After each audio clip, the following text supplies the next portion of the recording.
بسم الله الرحمن الرحيم. الرحمن علم القرآن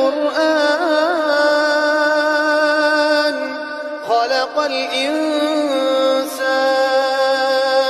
علمه البيان الشمس والقمر بحسبان والنجم والشجر يسجدان والسماء رفعها ووضع الميزان ألا تطغوا في الميزان وأقيموا الوزن بالقسط ولا تخسروا الميزان والأرض وضعها للأنام فيها فاكهة والنخل ذات الأكمام والحب ذو العصف والريحان